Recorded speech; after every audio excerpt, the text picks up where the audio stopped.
कैसे हैं आप लोग। ये क्लास 9 सब्जेक्ट साइंस की वर्कशीट है 6 SCERT द्वारा उत्तराखंड द्वारा तैयार की गई है ब्रिज कोर्स के तहत। तो चलिए देखते हैं इसको।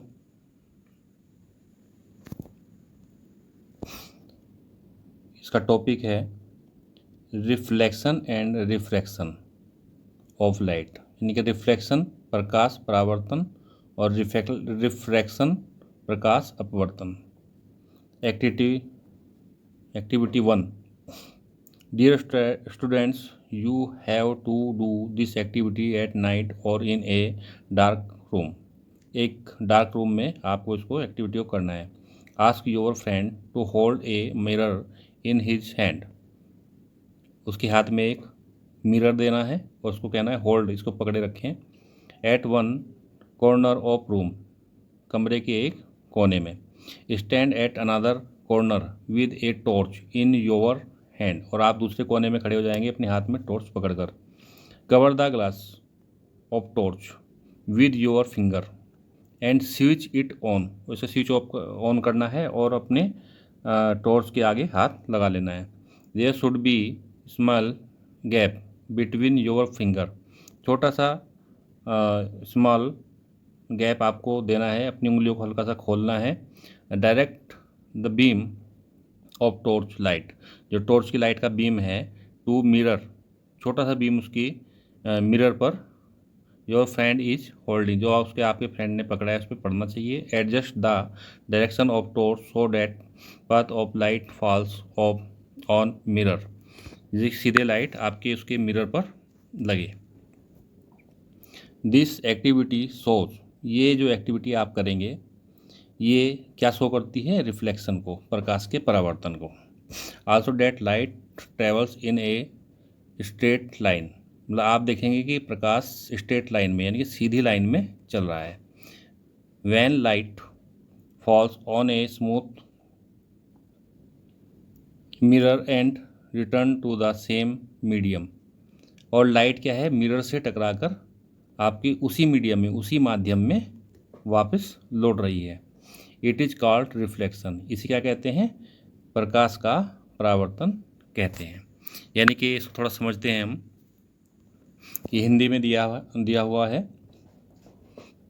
हिंदी मीडियम वाले स्टूडेंट्स के लिए। जैसे ये कोई व्यक्ति खड़ा है, कोई बच्चा खड़ा है और एक इधर खड़ा है, ये इसके हाथ में क्या है, एक मिरर है और इसके हाथ में एक टॉर्च है। टॉर्च की जो लाइट है, आपने यहाँ आगे उंगली लगाई हुई है, तो ये लाइट है ये सीधी इस मिरर पे टकरा रही है और वापस लौटकर उन्हें इसकी आंखों में जा रही है। तो जब लाइट का रिफ्लेक्शन होता है, परावर्तन होता है, तभी हम वस्तुओं को विजिबल कर पाते हैं, देख पाते हैं। ये जो हम आसपास अपने सभी वस्तुएं देखते हैं, है ना, ये प्रकाश के कारण ही, प्रकाश के परावर्तन के कारण, रिफ्लेक्शन के कारण ही हमें दिखाई देती है, अदरवाइज नहीं। जैसे कई कमरे में अंधेरा है, आपने स्विच ऑन कर दिया, स्विच ऑन करते ही वहाँ प्रकाश फैल जाएगा, प्रकाश का हर जगह परावर्तन होगा, हर कोने में, और जो परावर्तन हमारी लौट कर आँखों में जाएगा, उसके कारण ही हमें वस्तुएं दिखाई देती हैं। तो चलिए इसको थोड़ा और समझते हैं।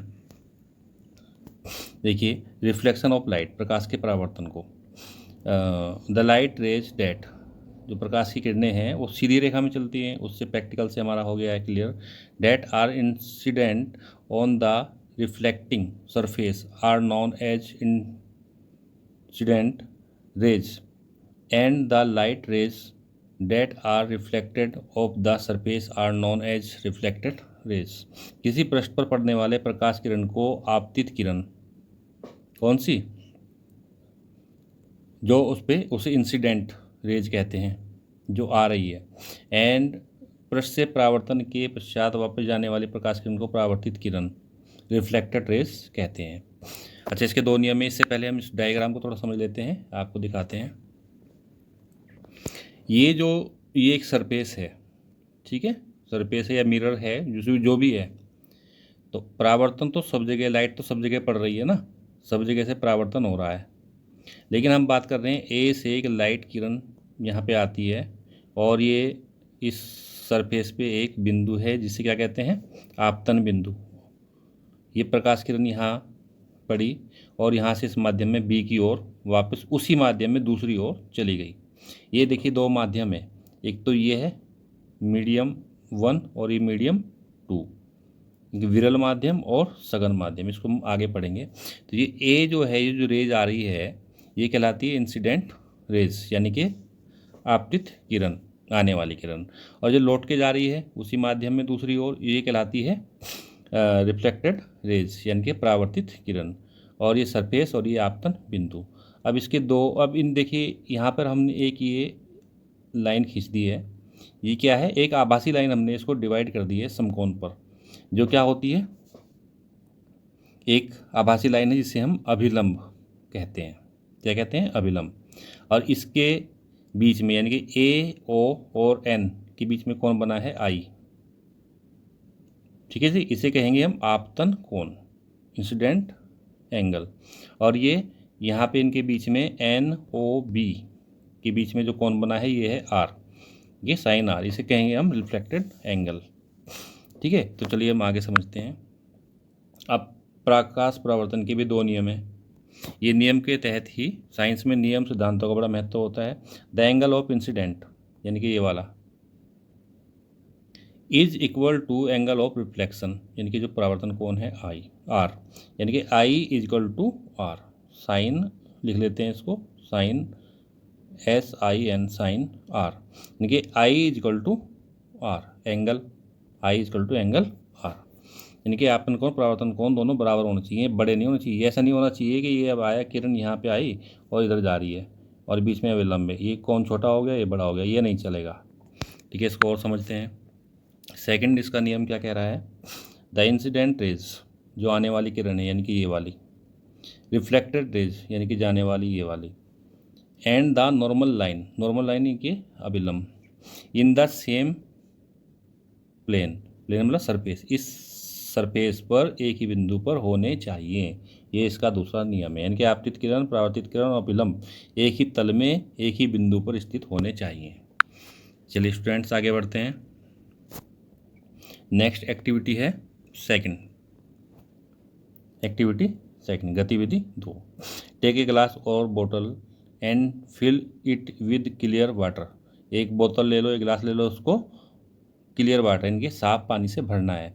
Now put A state pencil into the clear glass of water. उस गिलास में क्या करनी है, एक स्टेट पेंसिल खड़ी कर देनी है।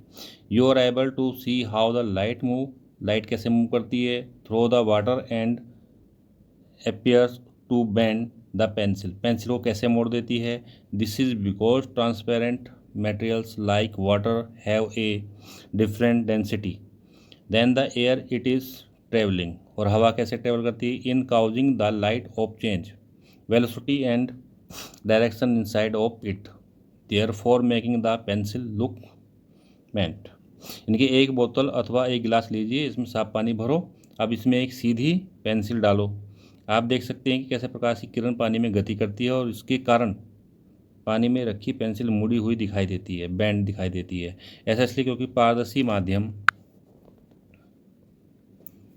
जैसे जैसे जल का घनत्व वायु के घनत्व से भिन्न होता है, जिस कारण जल में प्रकाश के वेग दिशा में परिवर्तन होता है, इसी कारण से पेंसिल मुड़ी हुई दिखाई देती है। यानी कि ये घटना अब इंडिकेट कर रही है रिफ्रैक्शन की ओर। रिफ्रैक्शन मीन्स प्रकाश अपवर्तन। ठीक है, अभी हमने क्या पढ़ा था, थोड़ा इसको और समझ लेते हैं, अभी आपको बताते हैं। देखिए, अभी हमने पढ़ा था कि इस माध्यम से किरण आई और वहीं लौट कर चली गई, यहाँ से आई और यहाँ को चली गई। ठीक है, लेकिन अब इसमें रिफ्रैक्शन में क्या है, रिफ्लेक्शन के कारण हम वस्तु को देखते हैं और रिफ्रैक्शन के कारण हमें क्या होता है, भ्रांति उत्पन्न होती है, माइरेज उत्पन्न होता है। माइरेज मतलब दृष्टिभ्रम। जैसे गिलास में हमने पानी में गिलास लिया, इसमें पानी है और इसमें हमने पेंसिल खड़ी कर दी, तो हमें ये तिरछी दिखाई देती है, यहाँ मुड़ी हुई, जैसे मुड़ गई है पेंसिल। तो चलिए देखिए इसको समझ लेते हैं रिफ्रैक्शन को। अब इसमें क्या होगा, जैसे देखिए ये सरफेस है, प्लेन है, यहाँ पे एक प्रकाश किरण आई है, इंसिडेंट रेस, और ये क्या होता है, अब ये वापस माध्यम में नहीं जाएगी। अब क्या होता है, ये मीडियम 1 है और ये मीडियम 2 है, एक माध्यम से दूसरे माध्यम में प्रवेश करती है। ठीक है, और ये वाला क्या है, लाइन है, नॉर्मल लाइन, इसको आगे तक बढ़ा देते हैं, ये अभिलंब, ये वाला ये। ठीक है, अब देखिए ये लाइन यहाँ से आई, प्रकाश किरण यहाँ आई और दूसरे माध्यम में चली गई है। अब इसकी दो कंडीशन है, यदि ये माध्यम विरल है, ये वाला विरल है और ये सघन है, ठोस है ज़्यादा, तो जैसे मान लीजिए ये वायु है और ये कांच है, तो जब ये किरण यहाँ से आई तो ये अभिलंब की ओर क्या करेगी, विरल से आ रही है, सघन में जाए तो अभिलंब की ओर झुक जाएगी। ठीक है, अब दूसरी कंडीशन, ये प्लेन है, ये किरण आई प्रकाश किरण, ठीक है, और ये अभिलंब है, और ये माध्यम क्या है, ऊपर सघन है और नीचे विरल है, ऊपर कांच है और ये नीचे वायु है, इस तरह से ले लेते हैं, या पानी है, तो ये अभिलंब से दूर हट जाएगी। यानी कि जो ये कहलाएगी आपतित किरण और ये कहलाएगी अपवर्तित किरण, और ये अभिलंब। ठीक है, ये आपतन बिंदु है। अब देखिए क्या होता है, दो कंडीशन होगी इसकी, जब रेस आती है ना, विरल माध्यम से सघन में, तो ये अभिलंब से क्या हो जाती है, अभिलंब की ओर झुक जाती है। ठीक, और यही किरण यहाँ आई है, ये मान लिया सघन माध्यम है और ये विरल है, तो विरल में ये इससे दूर हट जाएगी। दो कंडीशन बन गई, समझ में आया। अब देखिए इस तरह से हम थोड़ा समझ लेते हैं इसको, ये कंडीशन है इसकी। ये देखिए, ये कोई किरण आ रही है, ये अभिलंब है, और ये जब इधर में जा रही है और यहाँ नीचे क्या है, ये बाहर वायु है विरल, ये सघन है, तो ये अभिलंब की ओर थोड़ा झुक गई है। तो ऐसे ही पेंसिल के साथ हो रहा है, जब हम इसको देख रहे हैं तो ये जो प्रकाश किरण आ रही है, ये यहाँ पे क्या है, प्लेन है मान लिया, और ये किरण आ रही है, और ये नीचे क्या है, ऊपर विरल माध्यम है, नीचे सघन है, तो ये अभिलंब से क्या आ रही है, ये यहाँ पे अभिलंब हो गया, अभिलंब से दूर हट रही है, यानी कि ऊपर सघन माध्यम है, नीचे विरल माध्यम है। तो इस तरह से हम इसको कर सकते हैं, समझ सकते हैं।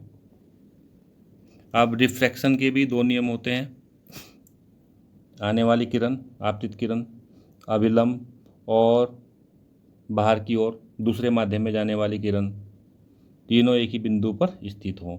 इसमें क्या होता है, और इनके बीच में जो कोण बन रहा है, ये वाला और ये आई और ये आर। ठीक है, ये क्या कहलाते हैं, यानी कि ये किसके बराबर हो जाएंगे, angle I upon angle R का जो अनुपात है वो एक नियतांक होता है, कांस्टेंट नियतांक, यानी कि कांस्टेंट। ठीक है, इसे स्नेल का नियम भी कहते हैं। चलिए हम आगे बढ़ते हैं। अब देखिए ऑब्जर्वेशन करते हैं इसका।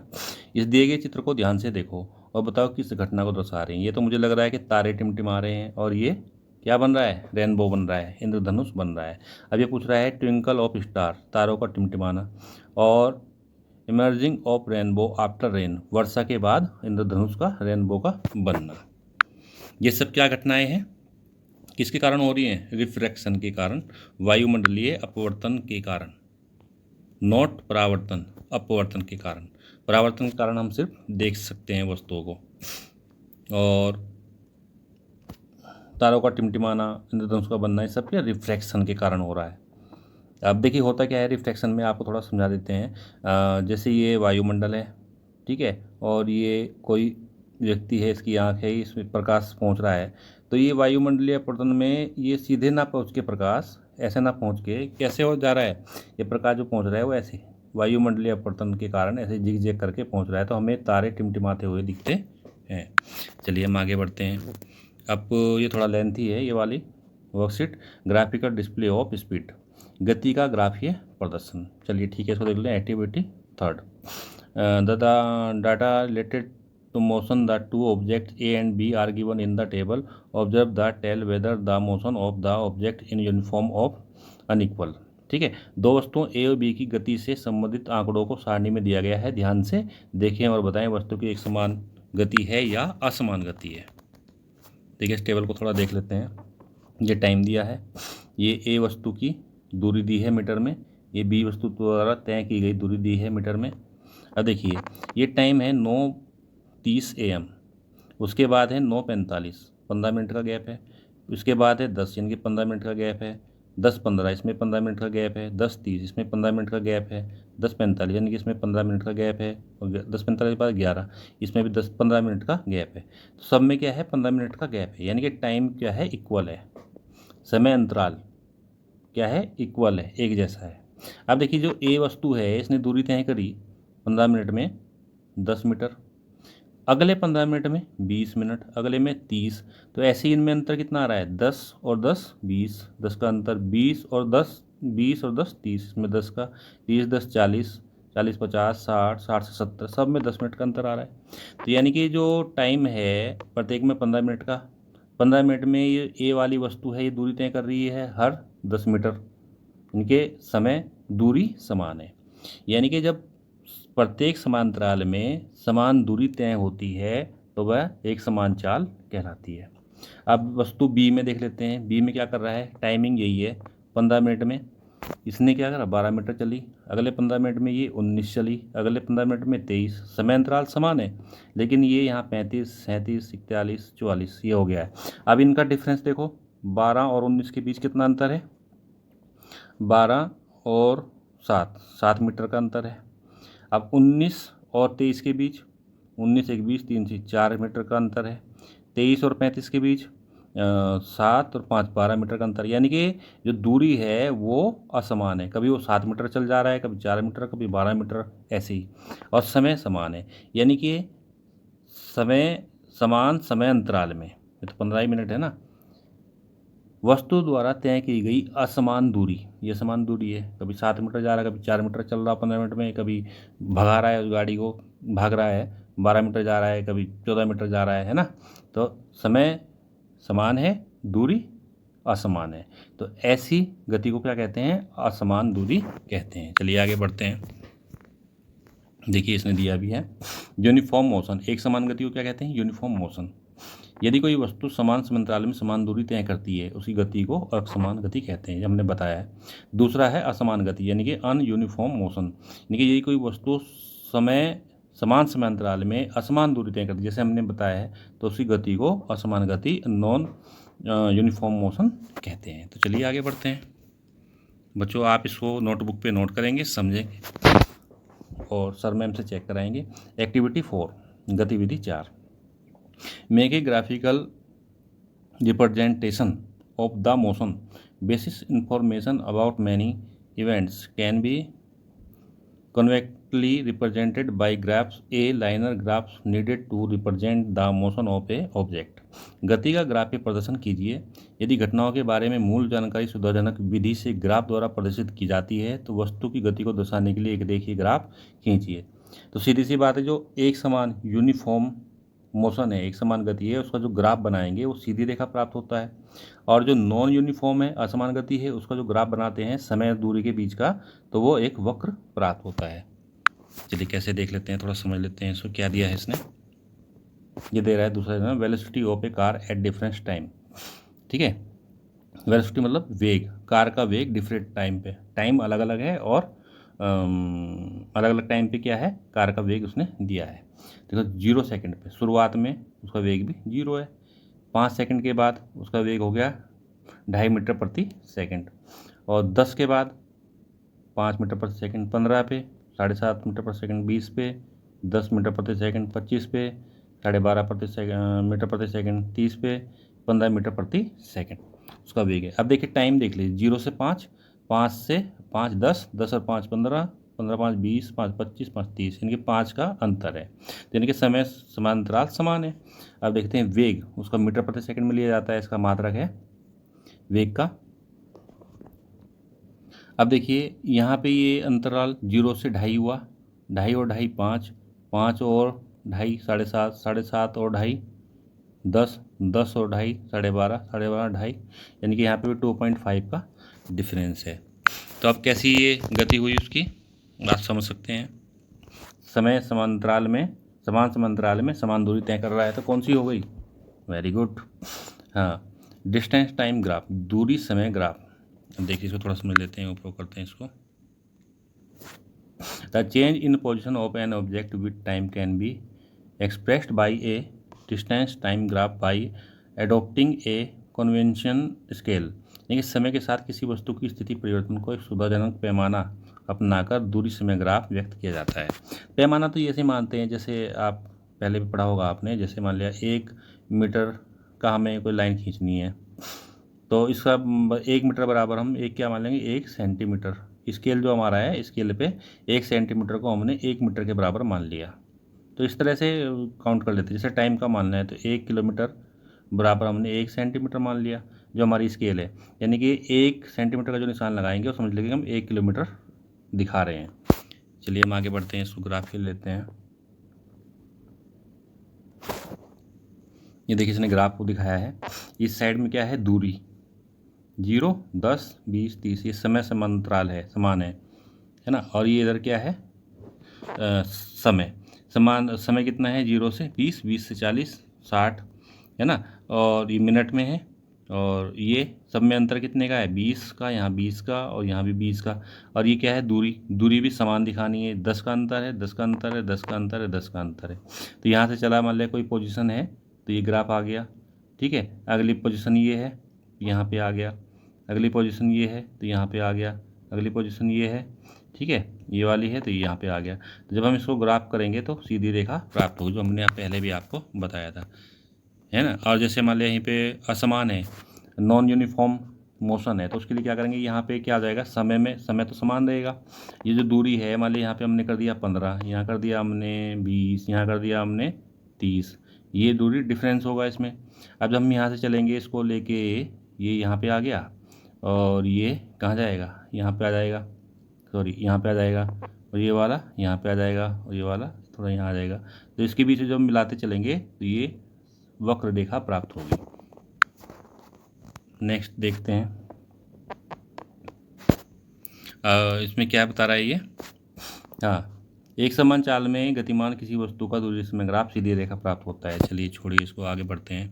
आपने क्या सीखा, व्हाट हैव यू लर्न, आपने क्या सीखा, बोलो भाई क्या सीखा आपने, बोलो बोलो। आंसर क्वेश्चंस एंड प्रॉब्लम्स, प्रश्नों समस्याओं के उत्तर दो। क्या समस्या है तुम्हारी, है ना। What is the nature of time distance graph for uniform और unequal motion of an object, किसी वस्तु के एक समान असमान गति के समय दूरी ग्राफ की प्रकृति क्या होगी। मैं पता ही है, एक समान व असमान गति के समय दूरी ग्राफ की प्रकृति क्या होगी, हमने ऊपर पढ़ा है, इसके आधार पे आपको उत्तर देना है। Next, calculate the speed of the object as the move, वस्तु की चाल की गणना कीजिए जैसे जैसे वह चलती। जैसे मान लिया ए एंड बी, मतलब ये वस्तु यहाँ ए पर है और ये बी तक पहुँची है, तो चाल की गणना करती हैं। तो चाल बराबर दूरी बटे समय, कितनी दूरी उसने कितने समय में प्राप्त की है। मान लिया कोई किसी वस्तु की दूरी है 20 मीटर और समय लगा उसको 5 सेकंड, तो 5 से 20 को काट दे, 5 से 20, तो 4 मीटर प्रति सेकंड उसकी चाल आ गई। तो इस तरह से ये आपको बी एंड सी, बी और सी को देखना है, और सी एंड डी, सी और डी को देखना है। कोशिश करें आप और इसको करें, और अपनी नोटबुक को चेक कराएं सर और मैम से। तो चलिए मिलते हैं नेक्स्ट वीडियो में, तब तक के लिए धन्यवाद, थैंक्स, ओके बाय।